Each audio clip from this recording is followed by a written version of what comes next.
This is the Horse Radio Network. I'm Stacy Westfall, and you're listening to the Dressage Radio Show, the Western Dressage edition.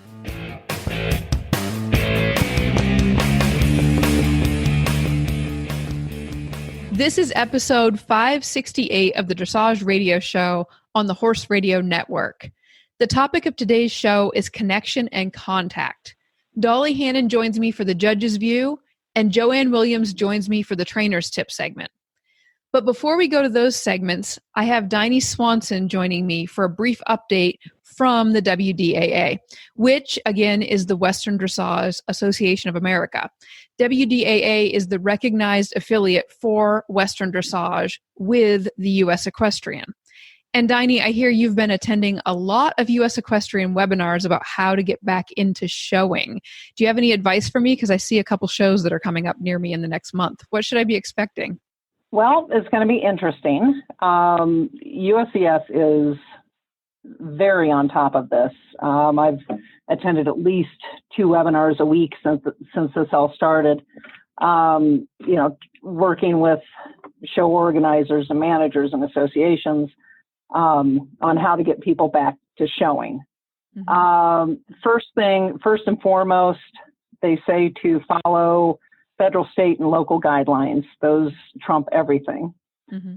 And then USEF.org, if you go to their Corona disease resources and updates page, it's right at the very top of their website. They have a ton of resources with information some of it not even relating to the horse business, about getting loans and all sorts of different things.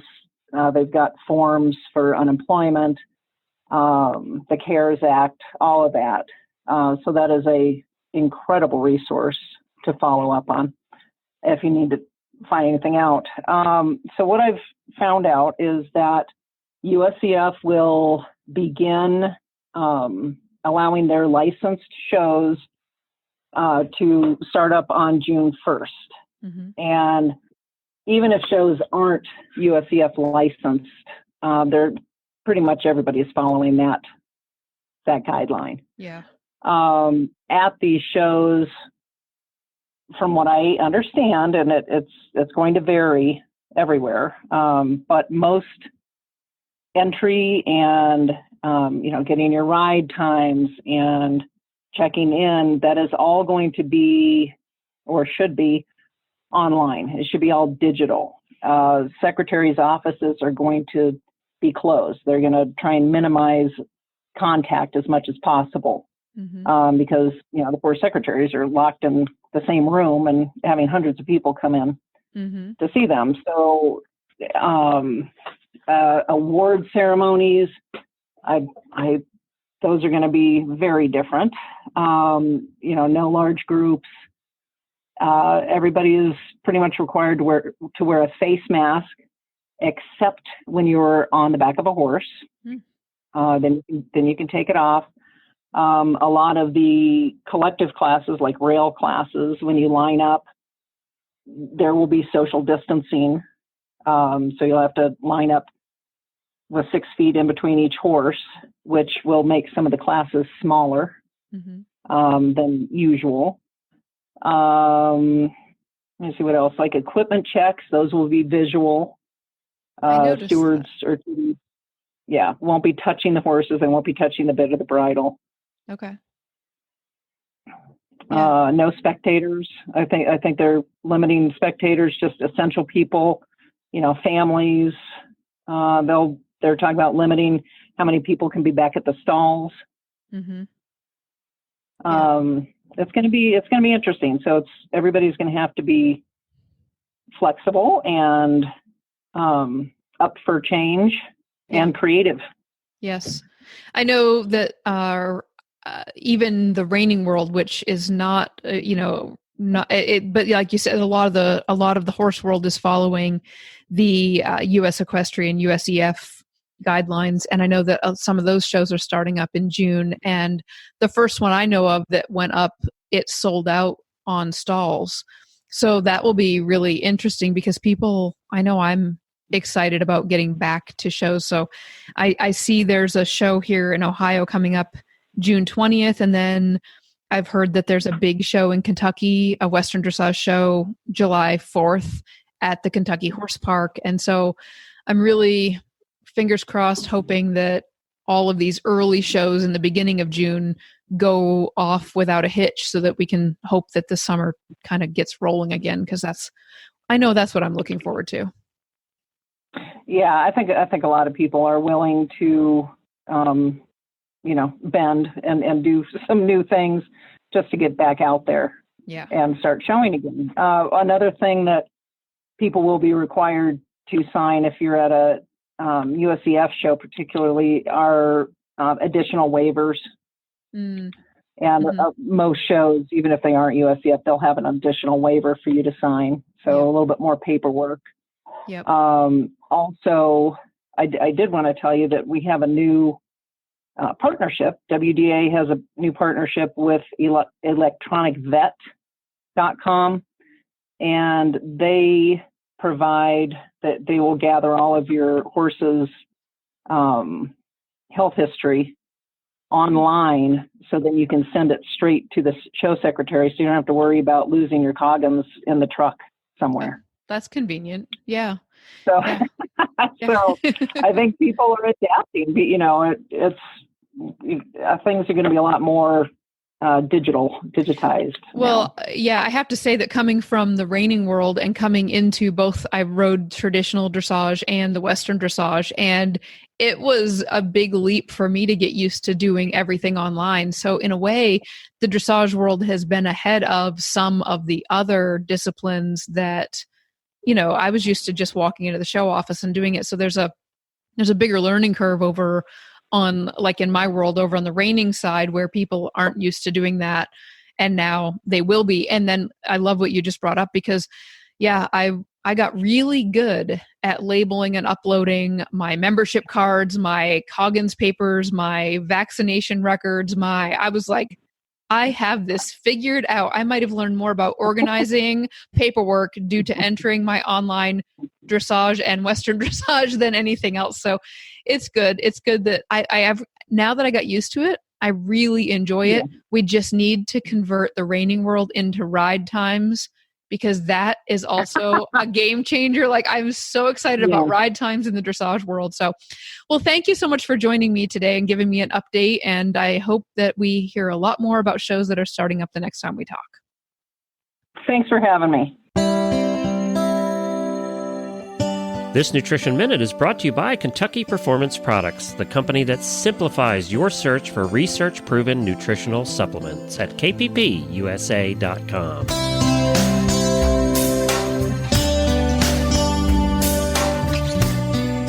Spring is here, and so are pastures full of luscious green grass. Spring grass is high in vitamins, minerals, and sugar. Most horses have little problem adjusting to the changing sugar levels found in spring pasture, but for at-risk horses, grazing on sugary grass can lead to big problems such as colic or laminitis. By paying attention to daily temperatures and following a couple of simple rules, you can limit your horse's access to such sugar-laden grasses. In the spring and fall of the year, limit grazing or stop it completely when daytime temperatures are warm and nighttime temperatures are below 40 degrees Fahrenheit. Under these conditions, the grass produces sugar during the day and it stores it in its leaves. At night, the plant transfers the stored up sugars to the roots and stems to fuel the growth. If the evening temperatures are cold, the grass will not make that transfer, and all of the sugar will remain in the leaves where it is readily available to your horse. In the summer, when days are sunny and nights are warm, it is safe to allow grazing in the early morning hours, but it should be restricted late in the afternoon or evening. This is because most of the sugar that was produced the previous day has been used for growth overnight. Therefore, the level of sugar in the leaves is low in the morning. But as the day progresses, the grass once again accumulates sugar in its leaves in preparation for nighttime growth. So later in the day, the more sugar-packed leaves become.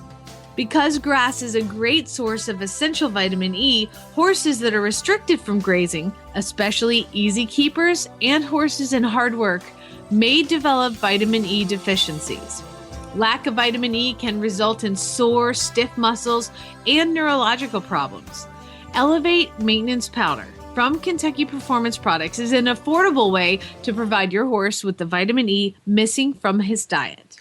Each scoop provides 1,000 international units of natural vitamin E, and natural vitamin E is absorbed and retained in the tissues at a much greater rate than the synthetic vitamin E found in many feeds and supplements. Best of all, when you choose a Kentucky Performance Product supplement, you get a 100% satisfaction guarantee. This Nutritional Minute has been brought to you by Kentucky Performance Products. You can find all of their terrific products at kppusa.com.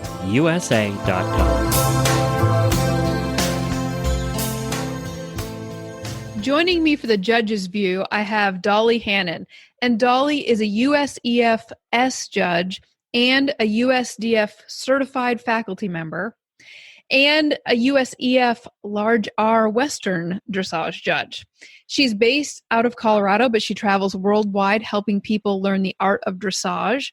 And I had the pleasure of auditing one of Dolly's clinics earlier this year, and I ended up with several pages worth of notes. But tonight in this podcast, I would like to discuss the topic of connection and contact from the judge's point of view.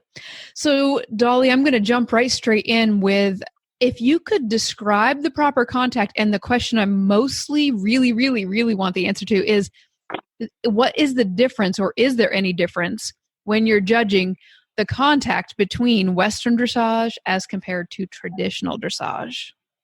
Is there a real difference in terms of the expectation from the judge in a classical dressage or an open dressage show versus a Western dressage show? Mm-hmm. No, there really isn't a difference. Although I must say that in the Western dressage USEF rulebook, it's very clear that not only is the pole the highest point in terms of the frame or outline, but also the horse is slightly in front of the vertical with their nose. And I believe in our open dressage shows, if the horse is on the vertical, that is also acceptable.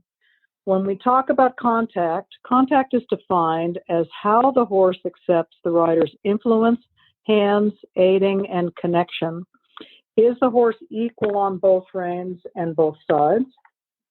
If not, do we see a head tilt? And what is the source of that head tilt? Are there any mouth issues? I see many open dressage horses and Western dressage horses that have a closed throat, which looks more like a V in the connection from the head to the horse's neck, versus a U-shaped throat that is more open as the horse reaches out to the bit and contact. Correct contact is evidenced by the mouth being basically closed and soft, with a soft chewing of the bit and showing a somewhat foamy, quiet mouth. A very dry mouth is an indication that the horse is a bit nervous. The tongue stays down under the bit and inside the mouth, obviously. Licking and chewing are fine as long as it does not look like a nervous habit. And oftentimes, if they're really busy with their mouth, sometimes that's also accompanied by the grinding of the teeth, which is an indication of tension or nervousness. So the horses should look as if it's happy with the connection, the contact from the rider. It reaches to the bit. It looks comfortable in its mouth, and it's happy in its expression. Mm-hmm. The horse looks like it's reaching out through the neck, and short necks are a big issue in some open dressage shows. It looks as if the horse is seeking the contact, and it carries itself in an appropriate frame for the level and movement. This can be breed specific and is somewhat affected by, for example, looking at the way the neck is set on. If we look at a quarter horse versus a Friesian, that's an example of a wide difference. Since many of the Western dressage horses you see are of a quarter horse type, the neck carriage might be somewhat lower, but the horse should still, with more training, be off the forehand and be in good balance. And you can't really talk about contact without talking about connection, because that's the end result of a correct connection is a correct contact. And the connection is the transmission of the energy from the hindquarters of the horse with engagement. And it's important to know that engagement is the bending of the joints in the hindquarters when the foot is on the ground, not up in the air, but when the foot is grounded, which is transmitted over a supple swinging back and a supple neck to the bit. This energy is then recycled or channeled back through the horse's body, through the contact, and the process starts over. So you start to have a circle of energy from the hindquarters over the back to the bit with correct contact, and then it starts back over. I mean, the cycle starts over again.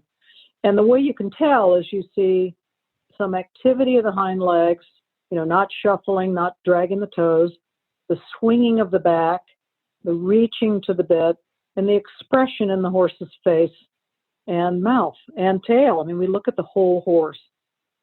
This gives you an indication of correct harmony or not. And harmony is highly emphasized in Western dressage. Another term which I like is willing cooperation. We're moving away from submission. Submission sounds too harsh, and willing cooperation sounds much more correct in terms of the philosophy of correct open dressage training and Western dressage training. I think this is a little bit more emphasized in Western dressage.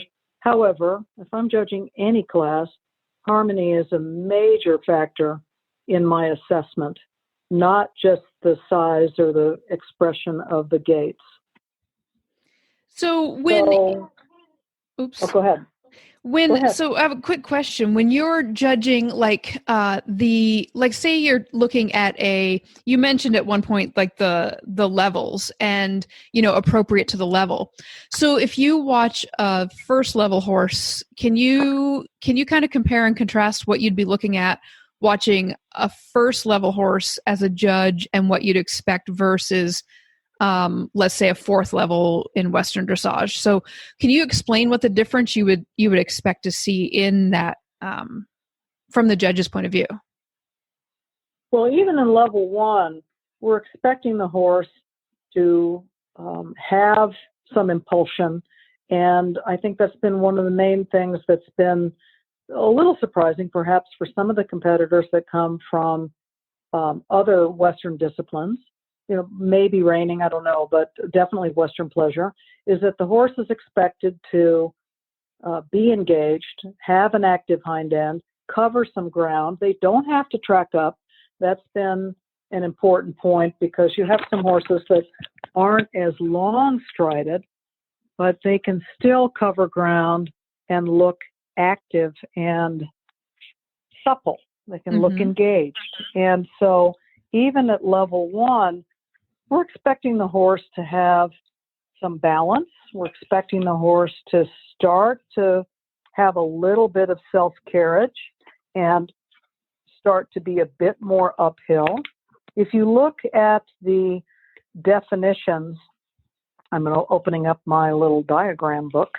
It's pretty clear if you look at the test what the expectation should be. I mean, it sounds kind of silly to think about studying those score sheets, but it's quite important. At level one, it talks about the horse is building on the elements from the lower levels, developing more engagement, which we already discussed, to show sufficient impulsion and so that they can lengthen their jog and lope. The horse demonstrates a more consistent light contact with the bit.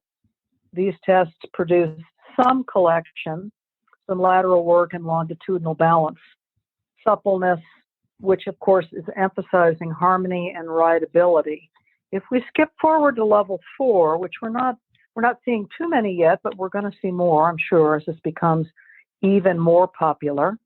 Level 4 talks about the horse has achieved the impulsion engagement, again, the bending of the joints in the hind leg, uphill balance and self-carriage required in level 3.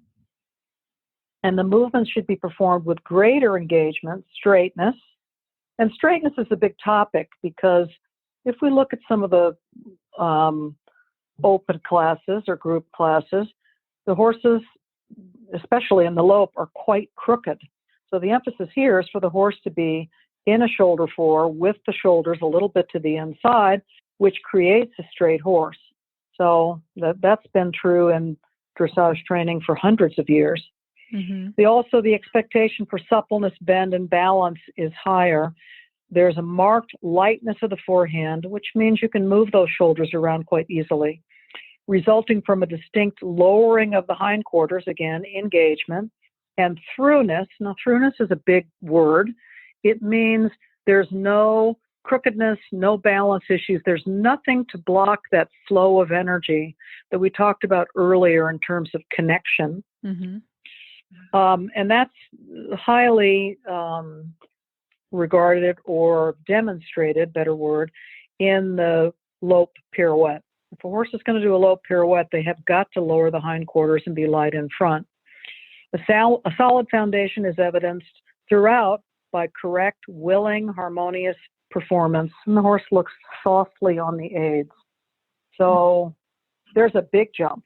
Yeah. A big jump. And if you look at the movements included at the different levels, you get a pretty good idea of what the judge expects. If I'm judging, it doesn't matter if it's open dressage or Western dressage, if I feel as though the horse is not quite up to the level, they're not quite up to the expectation, I try to be nice about it, but I'll say, please review the purpose to understand what the judge expects to see. And then on the tests, if you, again, study the test, there are directive ideas or directives. It's the column next to the description of the movement. And that tells you how the judge will assess you. Mm-hmm. So it starts to become pretty clear how the judge would be thinking in their assessment and, you know, what they expect to see. And I see the quality getting quite a bit better. I went to one of the first world shows when I taught a group apprentice program for them, and the quality from, I'm guessing that's like 5 or 6 years ago, from then until now is impressive. That's much better quality, but yeah, better training. And it's interesting that specifically the connection and the contact is better.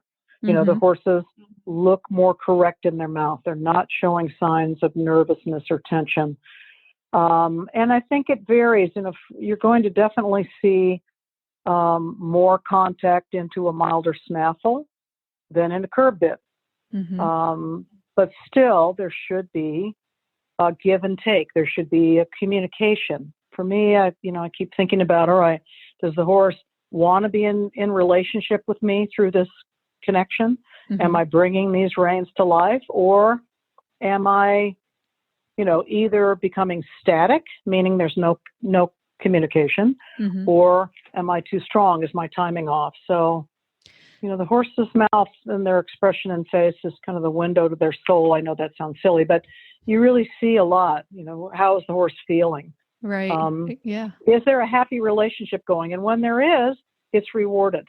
So I know there's a lot of talk about only big gaits scoring well, but that's not true. It's based on the correctness of the gaits within the training scale, correct basics, ending in a harmonious performance that looks light and fun. I mean, it looks as if the pair really enjoy each other versus, looking as if it's a struggle. It should never look like a struggle. Yeah. And in Western dressage, with harmony being even more emphasized, as judges, we really have to look at the connection, the correctness of the use of the top line. And then what happens with that energy? How balanced is the rider? How quiet and soft are their hands? Do they look as if they're receiving the energy and telling the horse what to do with it? Or do they look like they're interfering to some degree?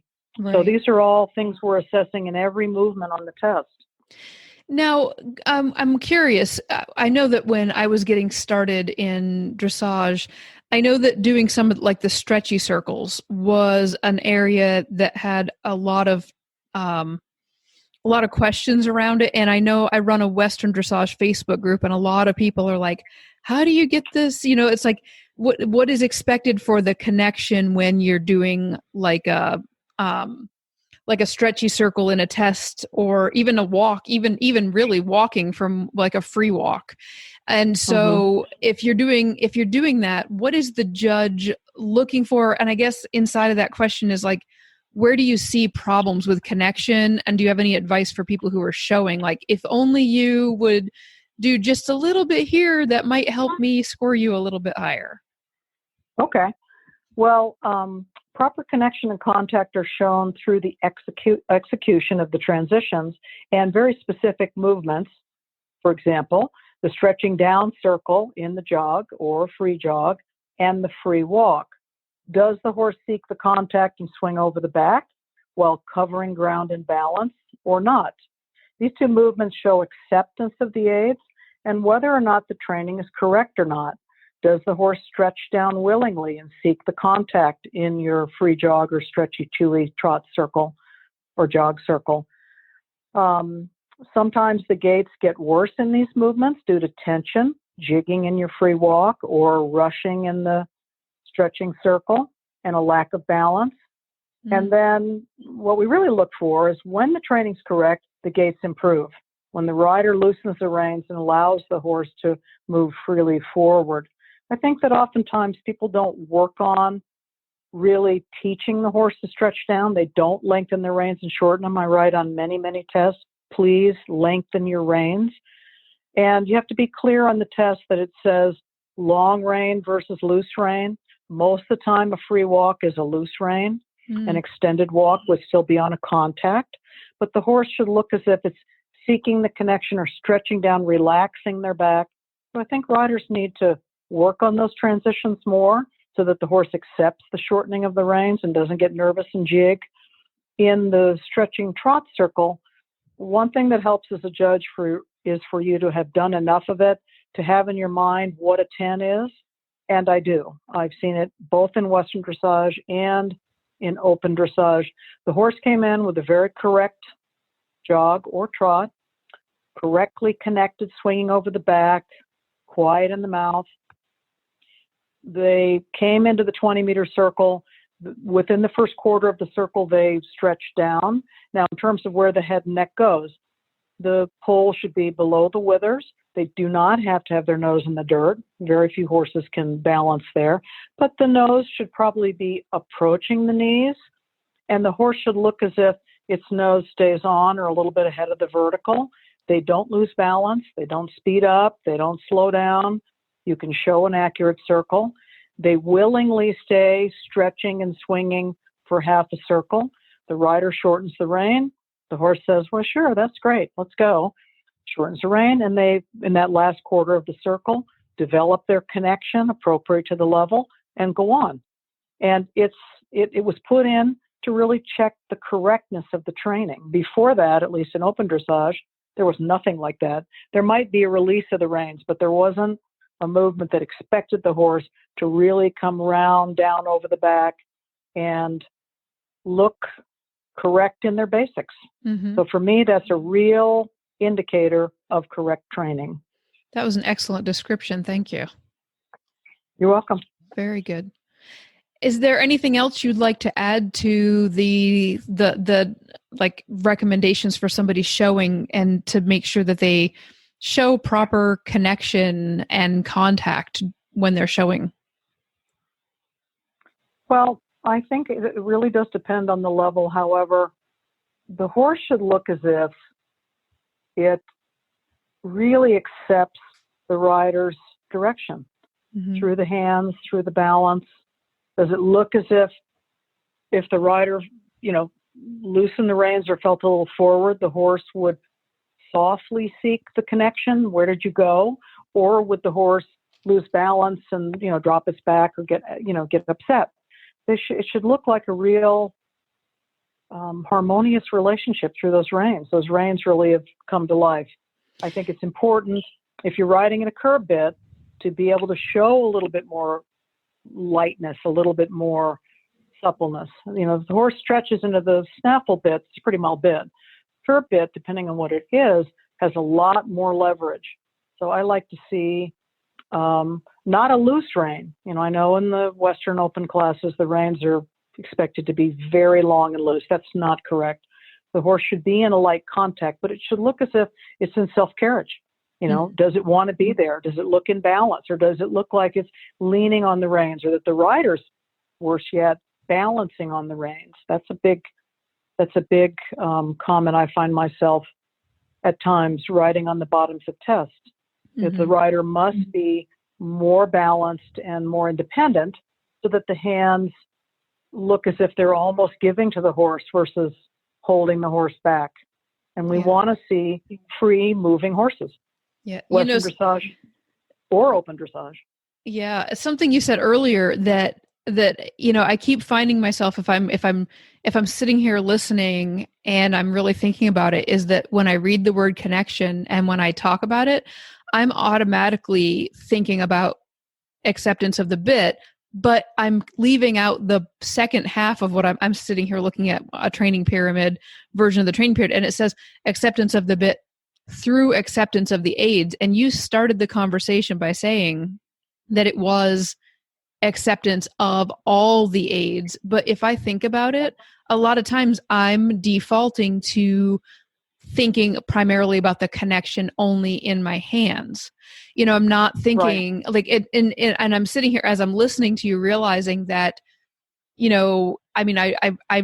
I do bridleless riding, which is the opposite of riding with the reins. And yet when I read the word connection, I automatically assume it's with the bit. And so what I really am going to take away from this conversation is what you opened with and then illustrated throughout, which was, it is that whole circle, but it's also the circle of my aids, my seat, my legs.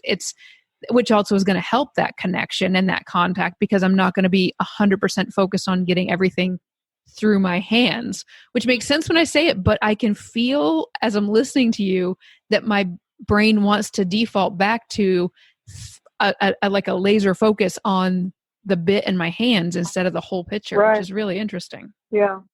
Well, one thing I've always found very interesting is, if you think about it, if the horse is truly on the seat, the hands are orchestrating. The hands are a little bit more like the conductor in front of the orchestra, pointing, conducting. And actually, unless they're playing a very strong piece, it's quite delicate.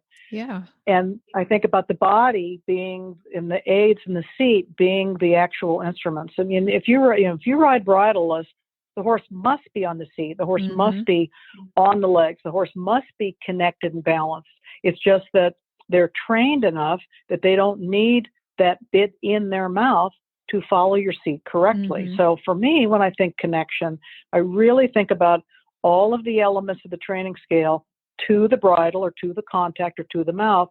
And then if I'm going to separate it out and talk about contact, is how the horse accepts that connection to the rider's hands specifically, and the aids. I mean, they've got to work together. So to me, it's hard to separate them out. I think we all have to be careful not to have, I know I do, I have a pretty strong case of dressage-itis, which is an unexplained fixation for the head of the horse. I'm convinced I can stare them onto the bit, which is ridiculous, but I'm convinced. So I think we can't help, connection, yes, we think about the bit, but we've got to really start with the back end. And I think that's what's so wonderful about Western dressage, is that it's taken horses that perhaps haven't really learned to engage or swing through their backs or have correct impulsion or connection to the bit, and have them bring their withers up and have them bring their pole up as the highest point and have them have pure, correct gaits. I mean, to me, the reason I've gotten so excited and involved in Western dressage is we're going to make correct, healthy, happy athletes, which should be the case in any type of training. I mean, dressage means training. So in any correct training, the horse should become strong enough and muscled enough. They stay sound for a long time. We have several horses. We have a 27-year-old in our barn, still going, still sound. So it's very exciting to see how much better we're taking care of our horses. And I'm so happy to see it, go into other disciplines, and especially forming this new discipline that's just grown like nothing we've ever seen. So I'm very excited about the future for Western dressage. As am I. Well, thank you so much for joining me on the podcast. And if anyone wants to find you online, where's the best place that they could find you?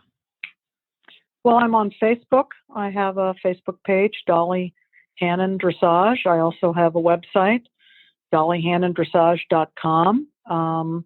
And having a unique name, I'm not too hard to find. So if anyone has any questions, I would certainly be happy to answer any questions.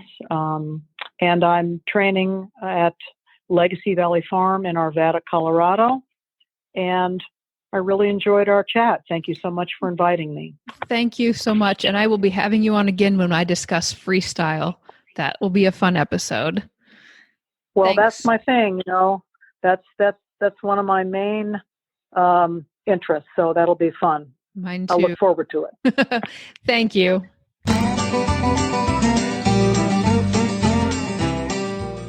Well, Total Saddle Fit has the cinch that you've been looking for your Western dressage saddle.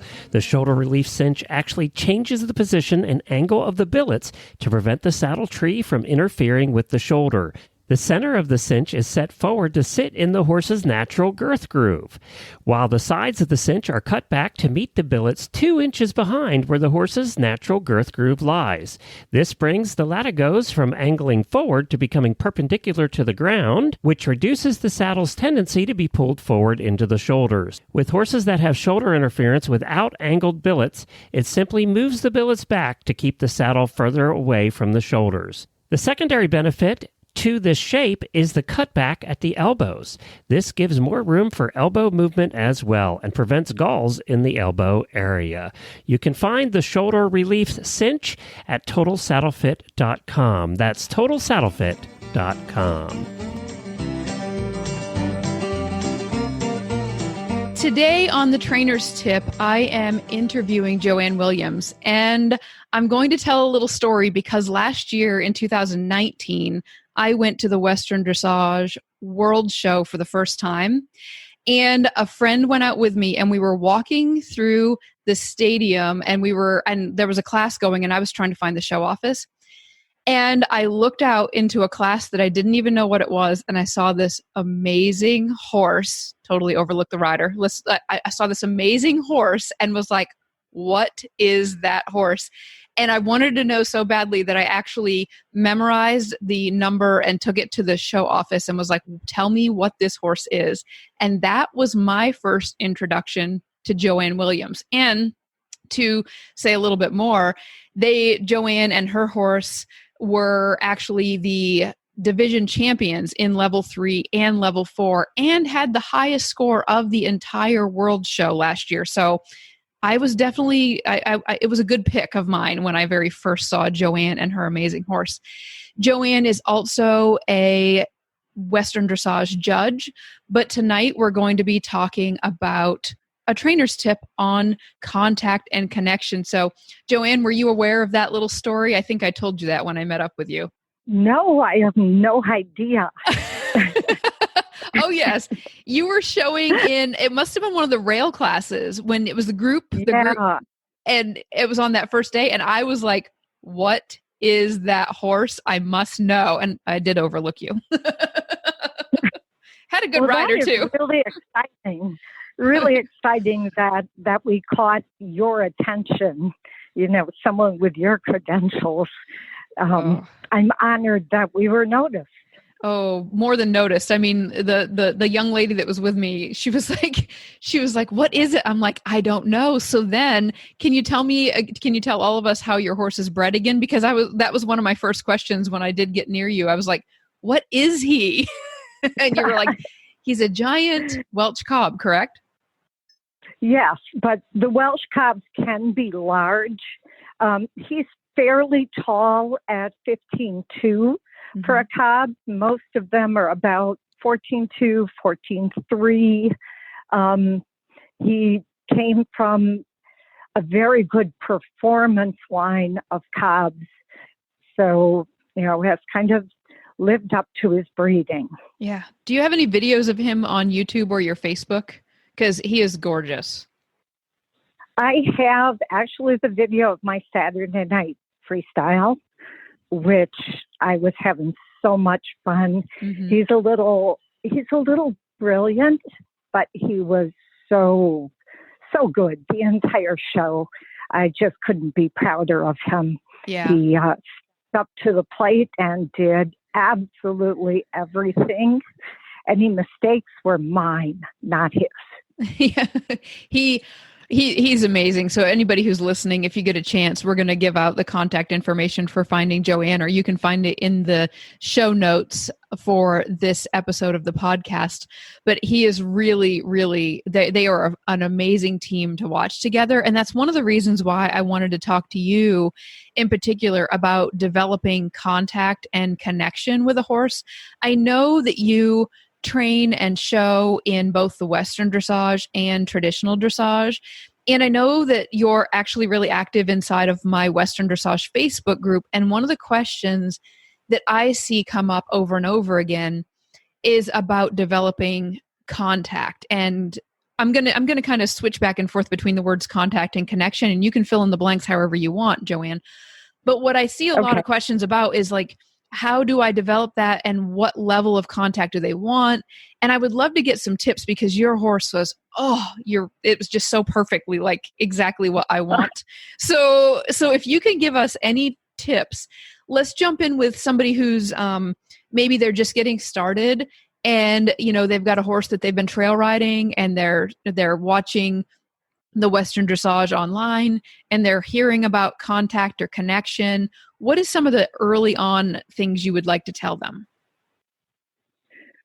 Well, what I'd like to do today is to clarify a system to help the horse learn connection, to help the rider learn how to create that. But I'm going to start then with just a definition of contact. Now, in Western dressage, we want to see the horse stretching over his top line into a rounded outline on the softest contact possible. Now, in the beginning of the work, through all of this that I'm going to talk about today, I prefer to use the snaffle bit, and I ride with two hands. Mm-hmm. So beginning of the training or reschooling, if you have an older horse, the horse has to learn how to accept the contact, which is also called acceptance of the bit. The rider gathers the slack out of the reins, and with elastic elbows and a soft fist, follows the movement of the head and neck. The contact should be in ounces, not pounds, and the horse has to go willingly forward with rhythm and relaxation through all of the simple transitions and in maintaining a steady tempo. The horse should also be starting to understand how to bend his body around the rider's inside leg and seat bone. That's the easy part. Here's the hard part. The rider has to learn how to follow the motion of the horse without changing the amount of contact. Mm-hmm. That's the hard part. Easier said than done, especially at the walk and the lope because of the undulation of the neck.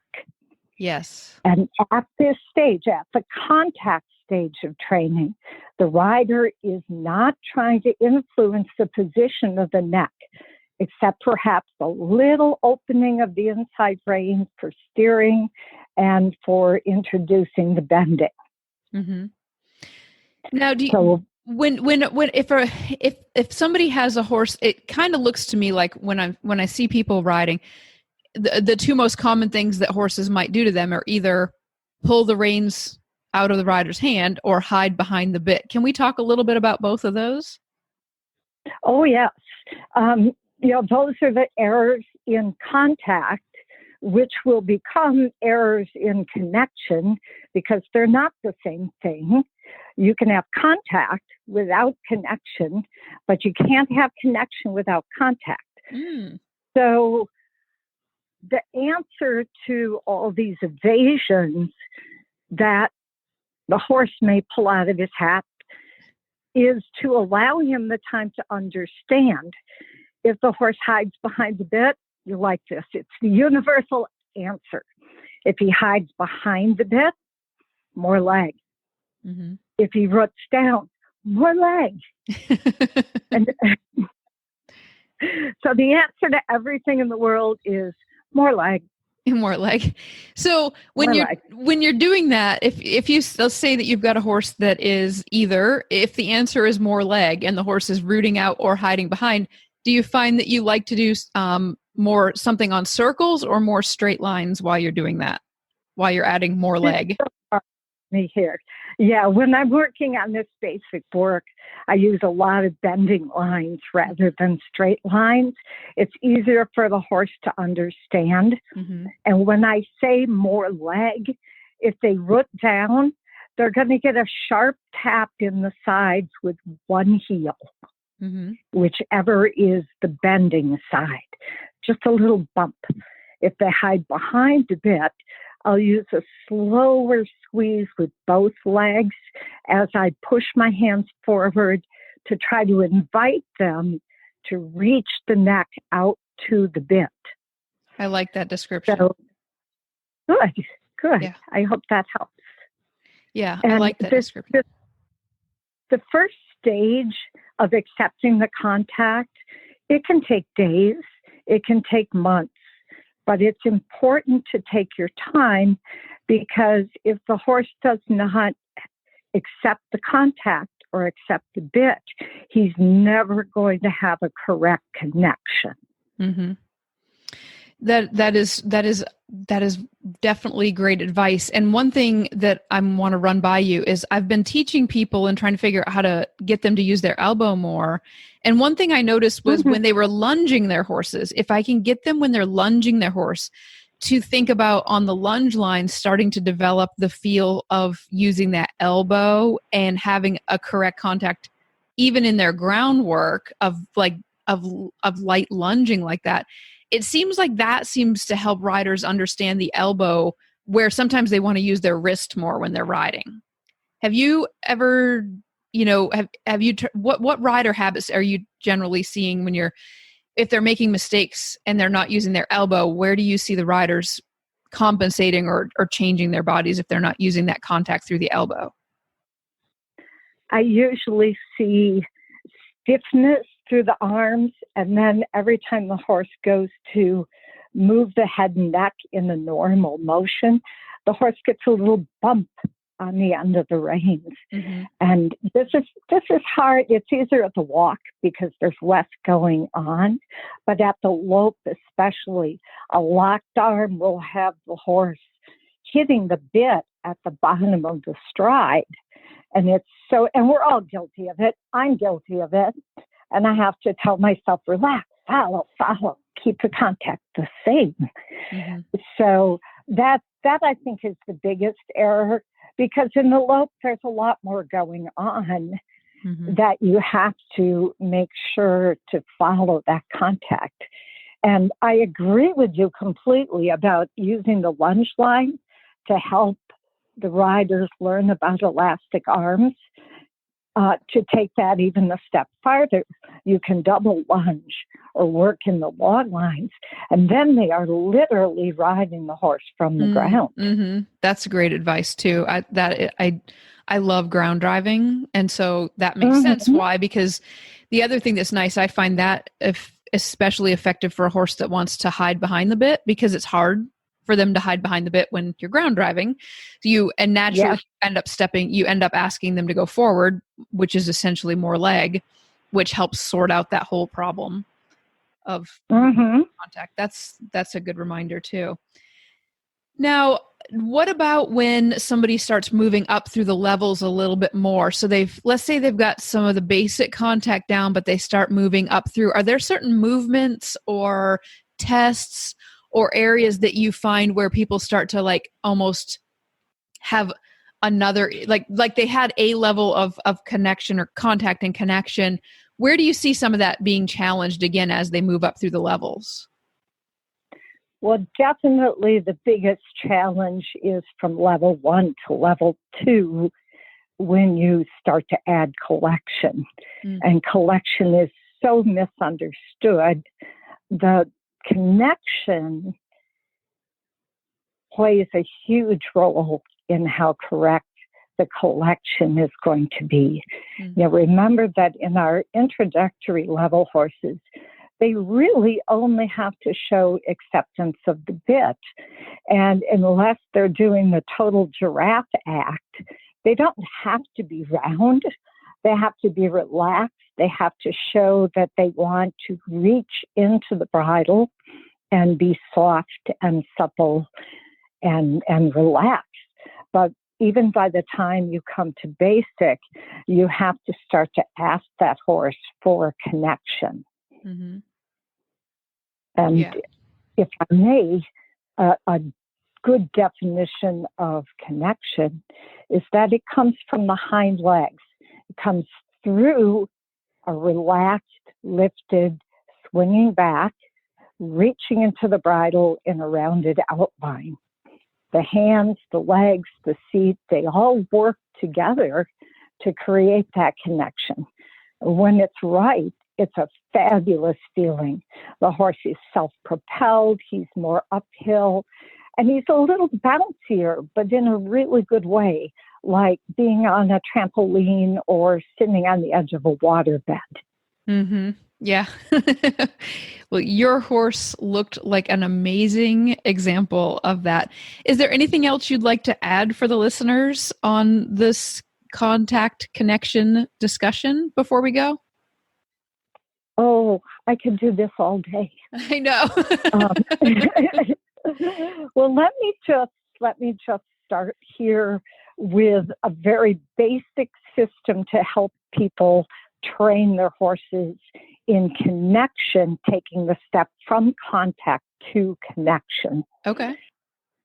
So the rider's legs create the energy in the hind leg, and with the seat, influence the bending through the horse's body. Then we use the hands to ask the horse to soften and flex his jaw around the entire top line. I start asking for that softening of the jaw on the ground. I either stand somewhat facing the horse, don't stand right in front of him, you're going to end up in the dirt. Because some horses will just say, I want no part of this, and give you a good hard push with the nose. It's not fun. So a little off to the side, I take one rein in each hand, kind of under the chin. One rein stays steady. The other rein massages and sponges, and that horse will release his jaw and lower his poll and flex a little. And at that point, I stop asking, and I soften and release all the pressure. When they understand that from on the ground, then I can start to ask when I'm riding. Mm-hmm. Yep. So when you ride, to take it to the next step, the easiest way to ask the horse to start to create a connection is by asking on bending lines on a circle. Mm-hmm. Create an active walk on contact. Don't nag with your legs. Get them active and then coast. Increase the contact on the outside rein until the horse brings his head and neck about an inch to the outside of the circle. Maintain this increased contact while still following the motion with your elastic elbows. Softly squeeze and release with the inside hand, asking for bend to the inside. And as the horse flexes his jaw to the inside, the contact on the outside rein will encourage him to round and stretch the top line. At the same time, your inside leg is going to be stretching down, pushing and releasing in rhythm with the gait to bend the ribs and bringing the inside hind leg more under the body with a longer stride. The response from the horse should be a lifting and swinging in his back, a rounding and stretching of his neck to the bit. When that happens, reach forward with your hands. Stop asking. Mm-hmm. Let the horse carry himself. You may only get 2 strides in a row. Next time you ask, maybe you get 4. Mm-hmm. This can take weeks. It can take months. But the horse, you have to give the horse the time to develop both the mental understanding and the strength to do this work. This is like 100 sit-ups. Yes. Yes. I like that you brought up the strength, because I think that is, they're so big that we assume that they're strong and that we don't necessarily think about fatigue. And there is that mental component and there is that physical component, especially when they're learning to really carry themselves like that. That has been awesome. And I know you do a lot of lessons and teaching, and you do traveling lessons. So if somebody wanted to follow up with you and learn more, especially if they watch your horse, I'm going to find that video and post it, because if they watch your horse going around, he was so cool. If they want to contact you, where is the best way for them to find you online? The best way to find me is through Facebook. I have a business page and a personal page, Joann Williams Dressage. Just send me a Facebook message through either page, either my personal or my training page. I'm on Facebook way too much, so I'll be sure to see the message. Awesome. And I'll make sure that we put links to that in the show notes. And thanks again for coming on and for giving us the tips. And thank you for representing so well, because honestly, I was just blown away the minute I saw you and your horse, although I'm admitting that I saw your horse first and then you. But it was okay. He's a flashy dude. He's a really cool dude. Is Sharp Dressed Man. He is so cool. So, but it was so much fun to talk with you at the show, and an honor to meet you. And I'm so glad that we've been able to connect. Yes. Well, thank you again for for coming on and for taking the time and for sharing your knowledge. Thank you. Thank you. Thanks again to Dini Swanson, Dolly, Hannon, and Joann Williams for joining me on today's show. In next month's episode, we'll be discussing impulsion. If you're interested in hearing more from me, I have a podcast. You can find me on your podcast player by searching Stacy Westfall Horse Podcast. Or you can join my private Western Dressage Facebook group at Western Dressage with Stacy Westfall. Or you can watch my YouTube series, The Trail to the Western Dressage World Show, which I recorded last year as I was making my journey to the Western Dressage World Show. You can find our show notes and links to today's guests on the website at dressageradio.com. Like us on Facebook, just search for Dressage Radio Show. And don't forget to check out all the other shows on Horse Radio Network at horseradionetwork.com.